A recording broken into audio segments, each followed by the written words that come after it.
Before going to study e-commerce, first of all we know that importance to know that what is commerce.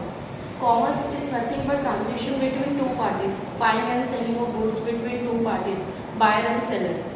Now what is traditional commerce?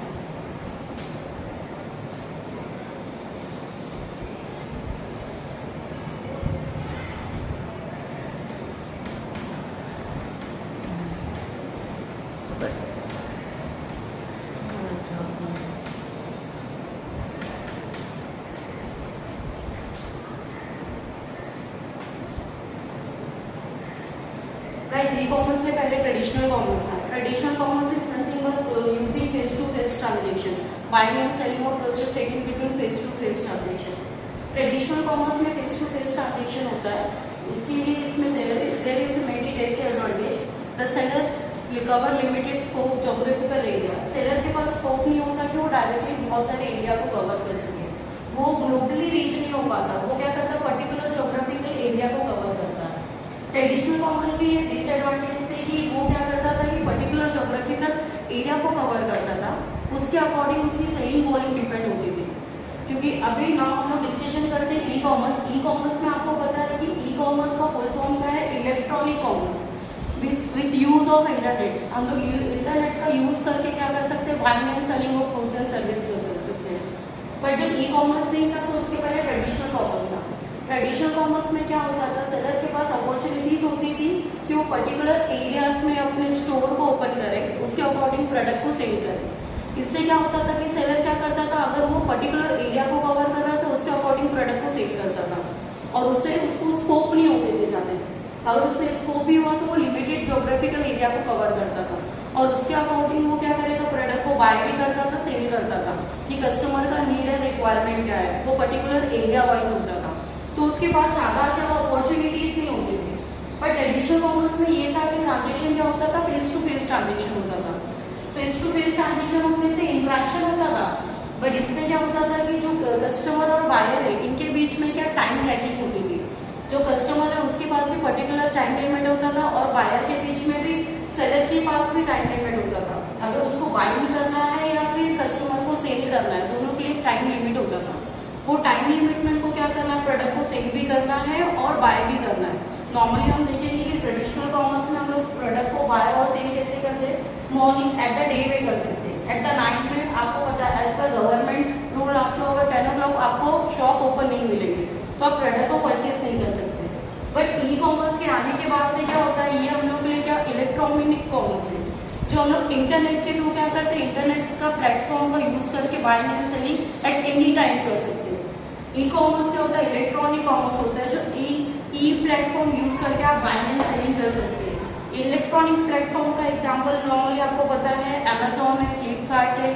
Amazon Flipkart OLX ये example है ई platform के, जहाँ buyer and seller दोनों available होते हैं और वो product को बाय भी कर सकते हैं, सेल भी कर सकते हैं. इलेक्ट्रॉनिक कॉमर्स का यूज करके एज अ सेलर और बायर दोनों को क्या एडवांटेज होता है कि सेलर के पास क्या है, अनलिमिटेड स्कोप है. वो क्या कर सकता है, ग्लोबली रीच हो सकता है. उसको पर्टिकुलर एरिया को नहीं देखना पड़ता. अगर वो क्या करेगा, कोई भी प्रोडक्ट सेल कर रहा है तो वो अपने पर्टिकुलर वेबसाइट पे लॉन्च करेगा और वो कोई भी पर्सन कोई भी ज्योग्राफिकल एरिया में अवेलेबल है तो क्या कर सकता है, ये प्रोडक्ट को परचेज कर सकता है.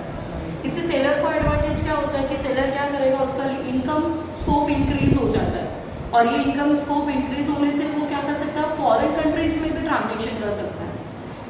डोमेस्टिक एज वेल एज वो क्या कर सकता है, फॉरेन कंट्री में ट्रांजेक्शन कर सकता है, जिसके उसके लॉसेस के चांसेस कम हो जाते हैं. क्योंकि अगर वो दोनों प्लेस पे प्रोडक्ट को सेल कर रहा है तो उसको क्या होगा, डोमेस्टिक प्लस फॉरेन कंट्री दोनों से इनकम आना है और लॉसेस वो क्या कर सकता है, सेटल डाउन कर सकता है. ई कॉमर्स की वजह से सेलर को अपॉर्चुनिटीज मिली प्लस बायर को भी अपॉर्चुनिटीज मिली. क्योंकि ऐसा नॉर्मली आपको पता है इंडियन कल्चर में हम बहुत सारे कस्टमर होते हैं जो क्या कर सकते हैं, अपने ओपिनियन को शेयर नहीं करते और अपने अकॉर्डिंग प्रोडक्ट को सिलेक्ट करने में आपको हेजिटेशन होता है क्योंकि वो आपको अपॉर्चुनिटीज नहीं मिलती. आप अगर ट्रेडिशनल कॉमर्स की बात करोगे, आप प्रोडक्ट परचेज करने चाहते हो तो आप सेलर के शॉप पे जाओगे और प्रोडक्ट की वैरायटीज मांगोगे. बट एक लिमिटेड टाइम तक होता है कि वो आपको जितनी भी वैरायटीज है वो आपको बताएगा. बट ज़्यादा टाइम हो गया तो सेलर भी बोलेगा कि आपको प्रोडक्ट परचेज करना है कि नहीं करना है. बट ई कॉमर्स में आपके पास अपॉर्चुनिटीज है कि मैंने आज कोई प्रोडक्ट को देखा, मैं आज देखूँ या कल तक देखूँ, मेरे पास ऑप्शन है कि लार्ज नंबर ऑफ वेराइटीज एक ब्रांड अवेलेबल है जिससे मैं उसको कंपेयर भी कर सकती हूँ। प्लस यहाँ हम क्या करते हैं, डिफरेंट वेराइटीज के डिस्काउंट यूज कर सकते हैं, जिससे आपको ऑफर भी पता चलेगा, आपको क्वालिटी भी पता चलती है, क्वांटिटी भी पता चलती है और आप उसको कंपेयर कर सकते हो। तो ई कॉमर्स के थ्रू ये सब बहुत सारे एडवांटेज जो सेलर और बायर दोनों को अवेलेबल था। ई कॉमर्स के थ्रू सेलर को भी पता चलता है कि एट प्रेजेंट कस्टमर का रिक्वायरमेंट क्या है, उसके रिक्वायरमेंट के अकॉर्डिंग, उसके डिमांड के अकॉर्डिंग वो क्या करेगा, उसको मैन्युफैक्चरिंग भी करेगा, गुड्स को लॉन्च भी करेगा और मार्केट में प्रेजेंट भी करेगा। बिकॉज ट्रेडिशनल कॉमर्स में अगर मुझे नहीं पता कि मेरे कस्टमर का क्या नीड है और मेरे अकॉर्डिंग अगर मैं मार्केट में गुड्स को प्रेजेंट कर दूँ तो मे बी वो प्रोडक्ट सेल होगा और नहीं सेल होगा। बट ई कॉमर्स में आपको ये प्लेटफॉर्म होता है कि आप इमीडिएटली वो प्रोडक्ट को परचेज करते हो, आप प्रोडक्ट को परचेज करने के बाद अपने फीडबैक को शेयर भी कर सकते हो। बहुत सारे शाही कस्टमर होते हैं जो अपने फीडबैक को इमीडिएटली ट्रेडिशनल कॉमर्स में प्रेजेंट नहीं करेंगे, वो उनका ओपिनियन कुछ और होता है बट वो प्रेजेंट कुछ और करते हैं। बट ई कॉमर्स में आपके पास प्लेटफॉर्म है कि आपका जो भी ओपिनियन है आप ओपनली क्या कर सकते हो, शेयर कर सकते हो। आपके ओपिनियन से क्या होता है, अदर कस्टमर को हेल्प होता है कि मुझे वो प्रोडक्ट परचेज करना है कि नहीं। नाउअडेज हम लोग अगर कोई मोबाइल फ़ोन भी परचेज करते हैं तो ई कॉमर्स का यूज़ करके करते हैं, क्योंकि डिफरेंट इलेक्ट्रॉनिक प्लेटफॉर्म का आप यूज़ करते हो। तो आप क्या करते हो, पहले प्रोडक्ट को परचेज करने से पहले आपको डेमो पता चल जाता है, क्योंकि हम लोग जब ई प्लेटफॉर्म का यूज़ करते हैं तो उधर डेमो के लिए फैसिलिटीज़ अवेलेबल होती है। फॉर एग्जाम्पल अगर मोबाइल फ़ोन में आप परचेज करते हो तो उसका कलर क्या है, फंक्शन क्या है, कैसे यूज़ करना है, आपको वो आप फ्लिपकार्ट लो, अमेजोन से लो या फिर कोई भी साइट से लो, वो आपको डेमो प्रोवाइड करते हैं कि ये प्रोडक्ट वर्क कैसे करता है, उसकी क्वालिटी क्या है, कैसे उसका लुक है, आपको पहले ही क्या होता है डेमो के थ्रू पता चल जाता है। बट ट्रेडिशनल कॉमर्स में क्या होगा, अगर उनके पास वो प्रोडक्ट अवेलेबल है तो वो आपको शो करेंगे, अदरवाइज आपको वो पैकिंग में होता है, वो डायरेक्टली वो भी आपको ऑनलाइन ही दिखाते हैं। ई कॉमर्स में बहुत सारे एडवांटेज थे, इसके वजह से हम लोग नॉर्मली आपको पता है कि थोड़े टाइम बाद इंडिया अभी क्या है, डिजिटल इंडिया हो चुका है, तो हम लोग क्या करने वाले, ई कॉमर्स का यूज़ करने वाले हैं।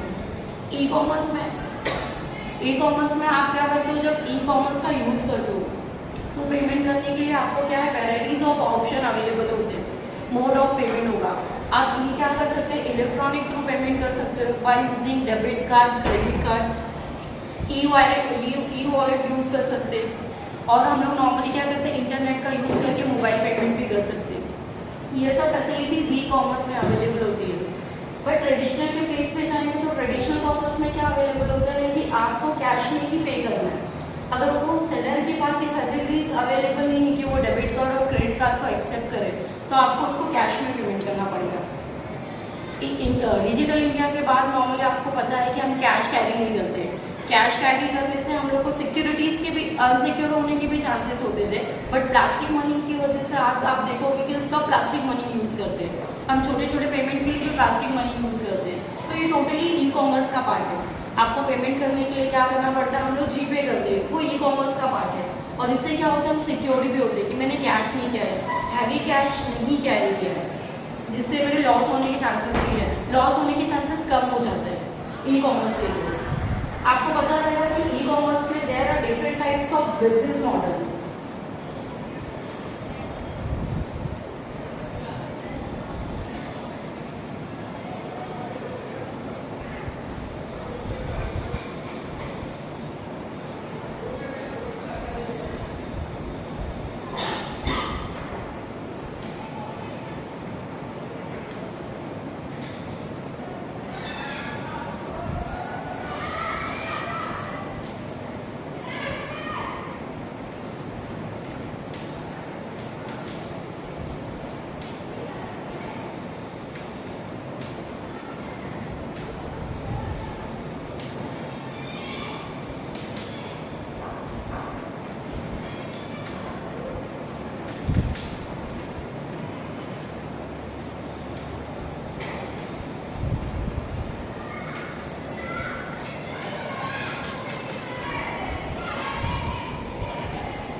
बेसिक कॉमनली मॉडल जो हम लोग रियल लाइफ में और ये बहुत ज़्यादा यूज होता है, जो रिलेटेड आप और मेरे से हैं।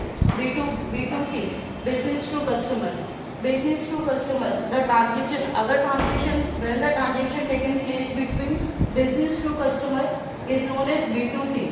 B2C का बेस्ट एग्जांपल क्या है? Flipkart and Amazon. आप एज अ कस्टमर जब फ्लिपकार्ट या अमेजोन पे शॉपिंग करते हैं तो वो किसका एग्जांपल होता है? B2C। या बिजनेस क्या करके डायरेक्टली अपना गुड्स कस्टमर को सेल कर सकती है।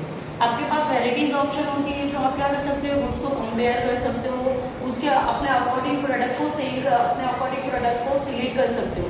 और हम जब प्रोडक्ट को परचेज करते हो हमारे पास रिकमेंड भी आता है, कंपनी या फिर वो ऐप्स आपको रिकमेंड करता है कि आपने ये प्रोडक्ट परचेज किया तो ये प्रोडक्ट उसके साथ सूटेबल है।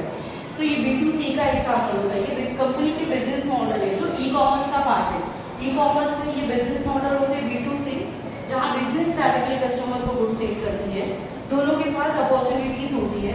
कस्टमर क्या कर सकता है? अपने प्रोडक्ट को सेल कर सकता है, कंपेयर कर सकता है, अपने अकॉर्डिंग प्रोडक्ट को सेलेक्ट भी कर सकता है।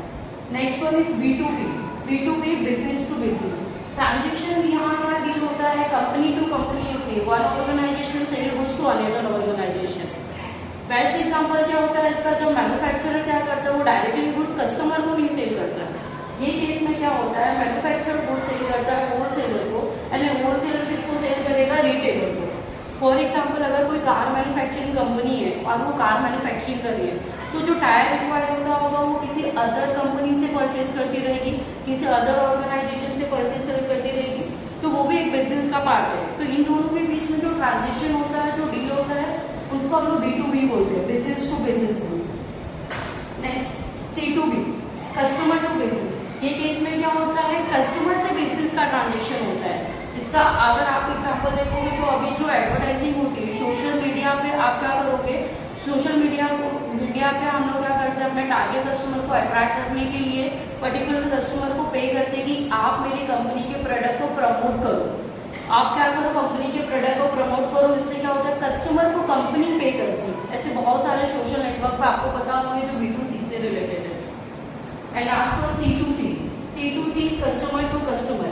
ये ट्रांजेक्शन में, ये प्रोसेस में क्या होता है? यहाँ दो पार्टीज अवेलेबल होती है, बट दोनों पार्टीज क्या होते हैं? कस्टमर होते हैं। यहाँ क्या करेगा? एक कस्टमर अगर वो रेडी है अपने असेट या गुड्स को सेल करने के लिए, वो फर्स्ट ऑफ ऑल क्या करता है? अपनी इंफॉर्मेशन को एडवांस में पब्लिश करेगा और आपको इंफॉर्मेशन देगा कि मुझे ये प्रोडक्ट या गुड्स को असेट को सेल करना है। आपको पता लगा अगर आपको बाइक या फिर घर का कोई भी असेट गुड्स को सेल करना है, आप डायरेक्टली OLX पे जाते हो, उधर क्या करोगे? अपने असेट्स का पिक सेंड करते हो और अगर सामने वाला कस्टमर इंटरेस्टेड है, रेडी है, तो आपको वो क्या करेगा? वो पिक देखेगा, आपसे क्या करेगा? रिक्वेस्ट करेगा वो प्रोडक्ट को परचेज करने के लिए। तो यहाँ कंपनी का कोई भी इन्वॉल्वमेंट नहीं होता, यहाँ कस्टमर टू कस्टमर डील होता है। ये कंपनीज के मॉडल थे B2C में बिजनेस टू कस्टमर होता है, जहाँ कंपनी डायरेक्टली गुड सेल करती है कंज्यूमर को, और इसका एग्जाम्पल है Flipkart, Amazon. Next B2B, one organisation good sell करता है अनदर ऑर्गेनाइजेशन को, मैन्युफैक्चरर सेल करता है होलसेलर को, एंड होलसेलर सेल करता है रिटेलर को। इसमें कस्टमर का डायरेक्टली इन्वॉल्वमेंट नहीं होता, बिजनेसमैन का इन्वॉल्वमेंट होता है। C2B में क्या होता है? कस्टमर टू बिजनेस होगा, जहाँ कस्टमर को वैल्यू प्रोवाइड करते हैं। कस्टमर के पास अपॉर्चुनिटी होती है कि वो क्या करेगा? सोशल मीडिया पे या फिर अदर साइट में बाकी टारगेट कस्टमर को इन्फ्लुएंस करता है कि वो कंपनी के प्रोडक्ट को परचेज करे और कंपनी के प्रोडक्ट को प्रमोट करते हैं, जिससे कस्टमर को समथिंग इन रिटर्न मिलता है। तो कस्टमर टू बिजनेस होता है। C2C में कस्टमर टू कस्टमर में मैंने अभी आपको एग्जांपल दिया कि OLX होता है, जो हम लोग मोस्ट ऑफ द यूज करते हैं। आपको कोई भी प्रोडक्ट सेल करना है तो आप बिजनेस को नहीं सेल करते, वो ऐप से जाके अपने फोटो को पोस्ट करोगे, उसके अकॉर्डिंग आप कस्टमर को सेल करोगे। तो ये कंपनीज के मॉडल है कि B2B कंपनीज के मॉडल में डिफरेंट टाइप्स के 4 मॉडल है कंपनी के, B2C, B2B and C2B and C2C। ये कंपनीज के मॉडल है ई-कॉमर्स के ट्रांजेक्शन। अगर आप एडवांटेज देखेंगे कि एडवांटेज ऑफ ई-कॉमर्स क्या है, तो ई-कॉमर्स में क्या है? ई-कॉमर्स में अगर आप ट्रांजेक्शन कर रहे हो तो ये क्या होता है? 24/7 अवेलेबल है। अगर आपको कोई भी प्रोडक्ट परचेज करना है, गुड्स परचेज करना है, तो आपको टाइम लिमिट नहीं है। आपको टाइम लिमिट की कोई भी बाउंड्रीज नहीं है। आपको जब प्रोडक्ट परचेज करना है आप वो प्रोडक्ट परचेज करते हैं। आपको ना तो ट्रैवलिंग करना पड़ता है, ना ही ट्रैवलिंग कॉस्ट को इन्वेस्ट करना पड़ता है। आपको क्या करना पड़ता है, डायरेक्टली अपने हम लोग मोबाइल फ़ोन का यूज़ करते हैं, इंटरनेट का यूज़ करते हैं और आप कोई भी प्लेस पे बैठ के क्या कर सकते हो, प्रोडक्ट को ऑर्डर प्लेस कर सकते हैं। ये क्या होता है, मोबाइल कॉमर्स। नॉर्मली आपको ई कॉमर्स का एक पार्ट होता है जिसको हम लोग एम कॉमर्स भी बोलते हैं। एम कॉमर्स क्या है, मोबाइल कॉमर्स है। आप मोबाइल के थ्रू क्या कर रहे हो, ट्रांजेक्शन करो। आपको कोई भी गुड्स परचेज करना है, एक्सेप्ट करना है, आप घर बैठे एक लिंक को क्लिक करते हो और वो आपके पास वेराइटीज ऑफ ऑप्शन आ जाती है। ई कॉमर्स के पार्ट में हम लोग ने ब्रिंग एंड क्लिक मॉडल बोला है। ब्रिंग एंड क्लिक मॉडल में क्या होता है, कुछ कुछ कंपनीज होती है जो अपने प्रोडक्ट को ऑनलाइन भी सेल करती है एज वेल एज ऑफलाइन भी सेल करती है। अगर मैं आपको बोलूँ कि क्लिक मॉडल बोलो, क्लिक बिजनेस बोलो, क्लिक का मतलब ये होता है कि हम लोग ने एक साइट पे गया, वेबसाइट पे जाके आप लिंक को क्लिक कर रहे हो और फैसिलिटीज आपके पास अवेलेबल है। ये सब फैसिलिटीज पॉसिबल कैसे है, ई कॉमर्स के थ्रू है। ई कॉमर्स है, इसलिए आपके पास क्लिक बिजनेस मॉडल अवेलेबल है। क्लिक मॉडल बिजनेस अवेलेबल है जिससे आप अपने मोबाइल फोन टैब का यूज करके कोई भी प्लेस पे बैठ के आप क्या कर सकते हो, अपने प्रोडक्ट को ऑर्डर कर सकते हो। या फिर आपको पता है हम टूरिस्ट करते हैं, तो टूरिस्ट जाने से पहले भी आप प्रोडक्ट कोई भी प्लेस पे जाने से पहले भी क्या करते हो, इंटरनेट का यूज करते हो। इंटरनेट का यूज करके हम लोग क्या कर सकते हैं, ओवरऑल इन्फॉर्मेशन कंफर्म कर लेते हैं। क्योंकि आपको पता है जितना हम लोग को फिजिकली इन्फॉर्मेशन अवेलेबल नहीं होता, अगर मैं होटल में जाके इन्फॉर्मेशन इंक्वायर करूँ या फिर हम लोग बुक्स कोई भी शॉप पे परचेज करते हैं, तो आप फिजिकली स्टोर पे जाके जो ट्रेडर से इन्फॉर्मेशन कवर करोगे वो एक लिमिटेड होगा। बट ऑनलाइन फैसिलिटीज की वजह से आपको क्या है, जितने भी इंफॉर्मेशन है जो आपको प्रोवाइड होगा एज वेल एज मुझे भी सेम इंफॉर्मेशन प्रोवाइड होगा, तो दोनों के लिए सेम इंफॉर्मेशन साइट्स पे अवेलेबल होता है। आप क्या कर सकते हो, जितना भी डिटेल आपको इन्फॉर्मेशन रिक्वायर्ड है आप वो इन्फॉर्मेशन कलेक्ट कर सकते हो by using e commerce. E commerce के एडवांटेज क्या है, 24/7 अवेलेबल है। आपको इन्फॉर्मेशन क्या होगा, डायरेक्टली इन्फॉर्मेशन मिलता है, आपको कोई भी मिडलमैन का रिक्वायरमेंट नहीं होता और आपको डिटेल इन्फॉर्मेशन प्रोवाइड होता है। क्योंकि इधर टाइम बाउंड्री नहीं है, तो आप क्या कर सकते हो, प्रोडक्ट को परचेज करने से पहले ओवरऑल डिटेल इन्फॉर्मेशन निकाल सकते हैं। और इसके दूसरे एडवांटेज क्या होता है, इधर क्या होता है, लोअर कॉस्ट होता है। कंपनी की एडवांटेज क्या है, एज अ मैं अगर स्मॉल बिजनेस स्टार्ट करना है मुझे और मेरे पास कैपिटल, इनिशियल कैपिटल नहीं है या फिर सफिशिएंट कैपिटल नहीं है, तो मेरे पास अगर थोड़ा कैपिटल है या मैंने थोड़ा कैपिटल अरेंज किया, वो इनिशियल कैपिटल रिक्वायर्ड होता है कि आपको क्या करना है, सेटअप करना है, आपको एक साइट कवर करना और सेटअप करना। अगर आपने इनिशियल कैपिटल अरेंज कर लिया तो आप अपने बिजनेस को स्टार्ट कर सकते हो। But in case of traditional commerce में क्या था, अगर मुझे बिजनेस स्टार्ट करना है तो मुझे क्या रिक्वायर्ड है, मुझे पर्टिकुलर क्या होगा, स्पेस रिक्वायर्ड होगा, स्टोर रिक्वायर्ड होगा, लैंड रिक्वायर्ड होगा, लैंड के साथ साथ मुझे लेबर भी रिक्वायर्ड है। और दैन मैं क्या करूँगी, अपने बिजनेस को स्टार्ट करूँगी। देन मटेरियल मुझे क्या करना पड़ेगा, ऑर्डर प्लेस करना पड़ेगा।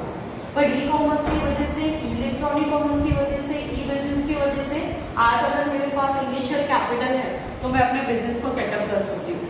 और वो इनिशियल कैपिटल में आपको क्यों रिक्वायर्ड होता है, आपको सॉफ्टवेयर पे एक्सपेंस करना पड़ता है। आपने एक ऐप अपना बना लिया, साइट बना लिया, वेबसाइट बना लिया, तो अपने बिजनेस को स्टार्ट कर सकते हो।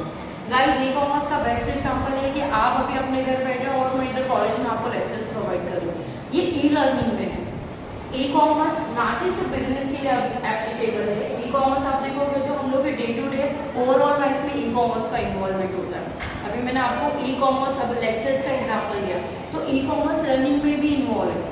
आज का नॉर्मली जितने कस्टमर है, आप लोग अभी कॉलेज में अवेलेबल नहीं होते, अगर वो जिसको फाइनेंशियल प्रॉब्लम है, कॉलेज नहीं आप आ पाते हो, तो आपको क्या होता है, गवर्नमेंट ने आपके लिए गवर्नमेंट पोर्टल प्रोवाइड किए, स्वयं कोर्सेस है, ये सब पोर्टल की गवर्नमेंट ने इतने इनिशिएट लेने के गवर्नमेंट के क्या ऑब्जेक्टिव थे, क्योंकि इंडिया में बहुत सारे स्टूडेंट या फिर पॉपुलेशन है, ऐसे स्टूडेंट भी है, ऐसे बच्चे भी है जिनको पढ़ना है बट उनके पास फैसिलिटीज नहीं है, वो कॉलेज का फी नहीं पे कर सकते, वो ये कोर्सेज का फी नहीं पे कर सकते, वो क्लासेस नहीं अटेंड कर सकते।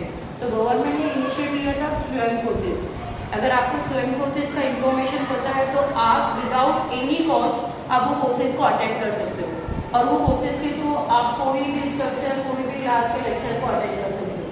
तो ऐसे पॉसिबल कैसे हुआ, अगर ई कॉमर्स नहीं होता, इलेक्ट्रॉनिक कॉमर्स नहीं होता, तो ये पॉसिबल नहीं होता, क्योंकि ई कॉमर्स ओनली बिजनेस में इन्वॉल्व नहीं है, वो ई लर्निंग में भी इन्वॉल्व है। तो आप अगर ई कॉमर्स है तो उसकी वजह से पॉसिबिलिटी है कि अगर मैंने आज का लेक्चर नहीं अटेंड किया तो मेरे पास स्टडी मटेरियल ऑलरेडी अगर साइट्स पे अवेलेबल है, वीडियो अवेलेबल है, तो मेरे पास जब भी टाइम अवेलेबल है मैं क्या करूँगी, वीडियो ऑन करूँगी, वो लेक्चर्स को सुनूंगी और अपने नॉलेज को एक्वायर कर सकती हूँ। मेरे पास कॉस्ट नहीं है, मेरे पास अगर कैपिटल नहीं है मटेरियल को परचेज करने के लिए, तो आपके पास ई रिसोर्सेज अवेलेबल है। आप वो साइट पे जाके फ्री ऑफ कॉस्ट वो ई रिसोर्सेज आपके पास अवेलेबल होता है, आप वो स्टडी के लिए प्रिपेयर कर सकते हैं। पहले बहुत सारे एक्सक्यूजेस थे कि मुझे ये करना था बट मैंने ये नहीं कर लिया, मेरे पास ऑप्शन नहीं है। बट आपके पास आज इतने प्लेटफॉर्म अवेलेबल है, इतने सारे ऑप्शंस अवेलेबल है कि आप क्या कर सकते हो, बिना एनी कॉस्ट आप कोई भी कोर्सेज को इम्प्रूव कर सकते हो, या फिर आपको कोई भी एक्टिविटी सीखनी है, कोई भी इनिशिएटिव लेना है, तो आपको पूरा ऑनलाइन अवेलेबल होता है। ये टोटली ई कॉमर्स का पार्ट है। अदर देन ई लर्निंग, आपको पता है ई मार्केटिंग भी होता है। अगर मुझे एडवर्टाइजिंग करना है, अगर मैं ऑफलाइन और एडवर्टाइजिंग करूँ बाय थ्रू पैम्पलेट, तो वो पैम्पलेट क्या होगा, मैंने जहाँ तक प्रोवाइड किया है, मैंने जितने कस्टमर को दिया है वो पैम्पलेट, जिसके हाथ में वो एक पैम्पलेट गया वो उसको रीड करेगा और उसको मेरे स्टोर के बारे में पता चलेगा। बट मैंने अगर ये एडवर्टाइजिंग इंटरनेट के थ्रू किया है, ऑनलाइन किया है, तो मेरा क्या होगा, एक स्टूडेंट या एक कस्टमर कवर नहीं होगा, ओवरऑल जितने भी कस्टमर है वो मुझे क्या करना पड़ेगा, अनलिमिटेड कस्टमर के पास at one time present time पे मैं क्या कर सकती हूँ, इन्फॉर्मेशन प्रोवाइड कर सकती हूँ। सोशल मीडिया, क्योंकि आपको पता है आजकल हर एक कंपनी टारगेट करती है, जो भी अपने प्रोडक्ट को लॉन्च करती है, एडवर्टाइज करती है, वो सोशल मीडिया पे करती है। उनको भी पता है मेरे टारगेट कस्टमर कितने मिलेंगे, मुझे सोशल मीडिया पे मिलेंगे, क्योंकि पर डे में ऐसा भी हम लोग क्या करते हैं, एक टाइम में सोशल मीडिया को तो ऑन करते हैं। आप ऑन करोगे, फेसबुक ऑन करोगे, इंस्टा ऑन करोगे, तो आपको बहुत सारी कंपनीज की एडवर्टाइजिंग करते हैं, क्योंकि वो ऑफलाइन से ज़्यादा ऑनलाइन प्रेफर करते हैं। और वो एडवर्टाइजिंग से आप क्या करते हैं, कस्टमर को भी मैनिपुलेट करते हो, कस्टमर को टारगेट भी करते हैं। इसको हम लोग ई मार्केटिंग भी बोलते हैं, ई एडवर्टाइजिंग भी बोलते हैं। और ई कॉमर्स का यूज़ करके, ई एडवर्टाइजिंग का यूज़ करके कंपनी क्या करती है, अपनी जो भी इंफॉर्मेशन है वो ईमेल पे भी सेल करती है। क्योंकि मुझे अगर प्रोडक्ट को मैं पर्सनली सेल करूँगी तो मुझे 1-to-1 कस्टमर को फेस करना पड़ेगा। पर मैंने क्या किया, एट द वन एक ईमेल रेडी किया और जितने भी कस्टमर थे उनको एक टाइम पे सेंड कर दिया। ये सब पॉसिबल था मुझे ई कॉमर्स से। तो ई कॉमर्स के थ्रू हम लोग ने देखा कि कितने सारे इंटरनेट का यूज़ करके आप क्या कर सकते हो, पेपर वर्क को रिड्यूस कर दिया, टाइम को सेव किया हम लोग ने। आपको पहले भी अगर कोई रिकॉर्ड मेंटेन करना होता तो क्या करना पड़ता था, मैंने डायरी रिकॉर्ड मेंटेन करना पड़ेगा। बट आज अगर मैंने डायरी मेंटेन नहीं किया है तो भी मेरे पास में हाथ में स्मार्टफोन है, जिधर एज अ नोट में क्या कर सकती हूँ, पूरे इन्फॉर्मेशन को रिकॉर्डिंग कर सकती हूँ। इंडिया अगर डिजिटल हो रही है तो वो क्या करें, इंटरनेट का यूज़ करें। इंटरनेट और क्या इनिशियल हो रहा है, जिसकी वजह से हम लोग क्या कर रहे हैं, डिजिटल में कन्वर्ट हो रहे हैं। कंपनी से लेके, बिजनेस से लेके, मार्केट से लेके, ई कॉमर्स ई लर्निंग में भी अवेलेबल है, ई कॉमर्स बैंकिंग में भी अवेलेबल है। अभी आप आज के टाइम पे किसी के पास इतना टाइम नहीं है, एज अ स्टूडेंट या फिर टीचर किसके पास, आपके पास भी इतने टाइम नहीं है कि आप बैंक में लंबी लाइन में खड़े हो जाओ और स्लिप लेके कैश को डिपॉजिट करो। ई कॉमर्स का यूज़ करके क्या कर सकते हो, आपके पास स्मार्ट कार्ड है, आप debit and credit card use करके क्या कर सकते हो, कैश को विड्रॉ भी कर सकते हो और कैश डिपॉजिट भी कर सकते हो। ये ओवरऑल ट्रांजेक्शन इसमें इन्वॉल्व होता है, ये सब टोटली आपका ई कॉमर्स का पार्ट है। आप ई कॉमर्स का यूज़ करके डेबिट एंड क्रेडिट कार्ड का यूज़ करो, आप कैश को नहीं कैरी करो, एक प्लास्टिक कार्ड को कैरी करो और वो कैश के थ्रू आप क्या करो, इमीडिएटली कहीं पे आपको पेमेंट करना है, जो पॉसिबल है आप कर सकते हो। इससे क्या होता है, आपके लॉसेस के चांसेस कम होते हैं। हाँ, अगर इसके एडवांटेज हो तो there are many disadvantage also. Disadvantage क्या होता है कि कुछ कुछ प्रोडक्ट के लिए ई कॉमर्स सूटेबल नहीं है। ई कॉमर्स किसके लिए सूटेबल नहीं है, क्योंकि अगर मैं नॉर्मली अगर एग्जाम्पल आपको दूँ, अगर आप शादी की शॉपिंग कर रहे हो तो आपको जो ड्रेस रिक्वायर्ड है, आपने अगर ऑनलाइन देखा है, कुछ कुछ ये देखो जो प्रोडक्ट होता है वो डमी प्रोडक्ट भी होता है, जो हम लोग ने देखा रहेगा रियल लाइफ में। क्योंकि इधर क्या होता है, फ्रॉड होने के भी चांसेस होते हैं। वो आपके फंड से भी रिलेटेड होते हैं, प्रोडक्ट से भी रिलेटेड होते हैं, गुड्स की क्वालिटी से भी रिलेटेड होते हैं। इन केस ऑफ ई कॉमर्स में आपको पर्सनल टच नहीं प्रोवाइड होता है। ट्रेडिशनल कॉमर्स में क्या कर सकते हो, जब आप पर्सनली प्रेजेंट हो तो आप क्या करोगे, प्रोडक्ट को लेने से पहले उसको टच करते हो, उसकी क्वालिटी को आप चेक कर सकते हो, फील कर सकते हो। बट ऑनलाइन में क्या होता है, आपको इमेजेस प्रोवाइड होते हैं, आप इमेजेस देखोगे और उसके अकॉर्डिंग प्रोडक्ट को हम लोग क्या करते हैं, ऑर्डर प्लेस करते हैं। बट इसके डिसएडवांटेज क्या होता है, कभी कभी प्रोडक्ट दिखता कुछ और है और प्रेजेंट कुछ और होता है, जिससे आपका क्या होगा, टाइम का भी इशू होता है और आपको प्रॉब्लम भी फेस करना पड़ता है। डिलीवरी के टाइम में बहुत सारे इशू होते हैं। कभी कभी डिलीवरी के लिए क्या होता है, बहुत सारे टाइम में इशू हो जाते हैं कि वो एट द टाइम आए वो भी टाइम पे डिलीवर नहीं हो सकता है, क्योंकि क्या होता है कि फिजिकल स्टोर के फिजिकल स्टोर अवेलेबल नहीं होने की वजह से क्या होता है, हम एक पर्टिकुलर है जोग्राफिकल एरिया में गुड्स को सेंड नहीं कर पाते। तो अगर आपने ऑर्डर प्लेस किया है तो वो ऑर्डर आने के लिए डिले भी हो सकता है, वो ट्रैफिक प्रॉब्लम होता है, स्टोर अवेलेबल नहीं है, नियर बाई स्टोर नहीं अवेलेबल है। तो क्या करते हैं, डिफरेंट स्टोर से वो प्रोडक्ट को पहले क्या करेंगे, कैरी करेंगे, देन वो आपको डिलीवर करते हैं। तो ये इससे क्या होता है, डिलीवरी के प्रॉब्लम होते हैं, डिलीवरी में वो बहुत सारे टाइम भी ले लेते हैं। और फ्रॉड होने के केसेस कैसे होते हैं, अगर हम लोग क्या कर रहे हैं, ऑनलाइन इन्फॉर्मेशन शेयर करो तो हैकिंग का आपको बहुत पता रहेगा, साइबर क्राइम भी है जिसके थ्रू वो क्या करते हैं, एक पर्टिकुलर कस्टमर का इन्फॉर्मेशन कवर कर सकते हैं, जैसे आपके बैंक डिटेल्स होते हैं। तो ये सब इसके डिसएडवांटेज है। बट कोई भी प्रोडक्ट या फिर आप कोई भी साइट देखोगे तो उसके एडवांटेज एंड डिसएडवांटेज दोनों है। तो बैंकिंग केस में भी है, ई कॉमर्स मार्केटिंग से लेके ई कॉमर्स बैंकिंग से रिलेटेड, ई लर्निंग से रिलेटेड, ई एडवर्टाइजिंग से लेके ई कॉमर्स, ई गवर्नमेंट भी इन्वॉल्व है। आपको अगर कोई भी गवर्नमेंट की इन्फॉर्मेशन कलेक्ट करना है तो आप क्या करते हो, अभी अगर मुझे ITI फाइल करना है, अगर मैं बोलूँ कि ITI मुझे फाइल करना है तो मैं एज ए CA के पास अभी नहीं चाहते, मैं पहले क्या कर सकती हूँ, ऑनलाइन ITI फाइल कर सकती हूँ। तो ये ई गवर्नमेंट का पार्ट है कि गवर्नमेंट के पार्ट में हम लोग ई कॉमर्स का, इलेक्ट्रॉनिक कॉमर्स का यूज करें, ना कि CA के पास आप उधर घूम के उसको पे करके ITI का पेड करोगे। आप क्या करोगे, ऑनलाइन इन्फॉर्मेशन निकाल के आप खुद ही क्या कर सकते हो, ITI फाइल रिटर्न खुद से कर सकते हो। आपको कोई इन्फॉर्मेशन निकालना है, बेस्ट एग्जाम्पल अगर आधार कार्ड में अपडेट करना है तो लंबी लाइन ना लगा के हम क्या कर सकते हैं, अपने मोबाइल फोन से, लैपटॉप से अपने आधार कार्ड को भी अपडेट कर सकते हैं, पैन कार्ड को कर सकते हैं। ये सब टोटली पॉसिबल कैसे है, ई कॉमर्स। तो इलेक्ट्रॉनिक कॉमर्स अगर वो आप देखोगे तो सिर्फ हम लोग के डेली लाइफ से लेकर A to Z लाइफ में ई कॉमर्स का इन्वॉल्वमेंट है। तो हर एक पेज पे आपको दिखेगा इसकी ई कॉमर्स कैसे यूज करें, कहाँ यूज कर रहे हैं।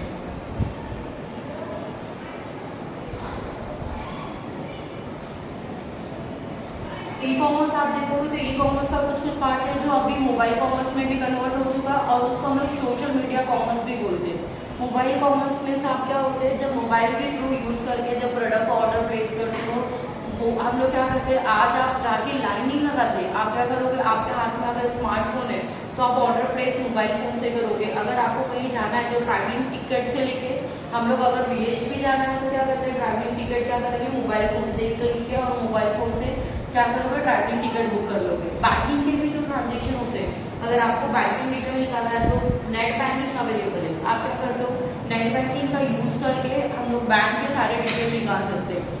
अभी इंश्योरेंस प्रीमियम पे करना है तो मैं इंश्योरेंस कंपनी में जाके डेली बेसिस पे ना पेमेंट करके मैं क्या करता हूँ, डायरेक्टली मेरे बैंक को बोलूँगी कि एक पर्टिकुलर टाइम पे मेरे अमाउंट को पे करना है, जिसको ई बिलिंग भी बोलते हैं।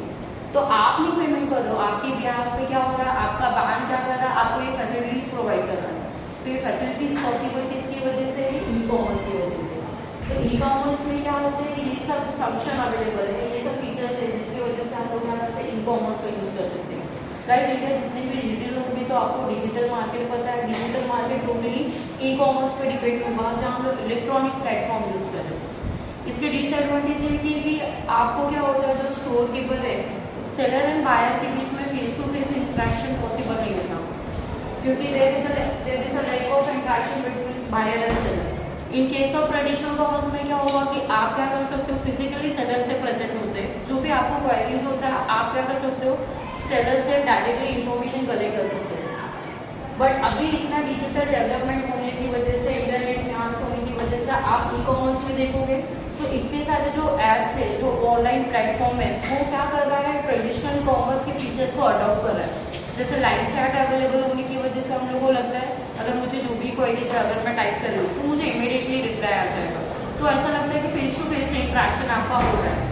यहाँ क्या होता है, जो भी सारी कस्टमर होंगे उनको ये क्या करना पड़ता रहेगा, वो इनको जो भी क्वेरीज है वो टाइप करेगा और उनको इमीडिएटली फीडबैक करना है। और ये सारे फंक्शन अपडेटेड हो गए कि आपको ऐसा जो ट्रेडिशनल कॉमर्स में फीचर्स अवेलेबल होता था वो इंटरनेट में भी अवेलेबल हो रहा है। क्योंकि पहले हम लोग को ये होता था कि कोई सामने नहीं है, किससे कम्युनिकेशन करना, अगर मुझे क्वेरीज है तो मैं कैसे पूछूँ। तो इसके लिए बहुत सारे फंक्शन अवेलेबल है। आपको कोई भी क्वेरीज है आपको उधर नंबर अवेलेबल होता है, साइड अवेलेबल होता है। आपको क्या होता है कि CR डिपार्टमेंट होता है, कस्टमर हेल्प डिपार्टमेंट होता है, जो आपको इमीडिएटली हेल्प करेगा। अगर ई कॉमर्स का बेस्ट पार्ट होता है, अगर मैं कोई भी ऑफलाइन शॉप से कोई प्रोडक्ट परचेज करूँ ना, तो उसको यूज़ करने के लिए एक टाइम लिमिट होता है। अगर आप मोबाइल फ़ोन परचेज करते हो, तो अगर कोई भी डिफेक्टिव है तो आप आज प्रोडक्ट परचेज करो तो आपको आज या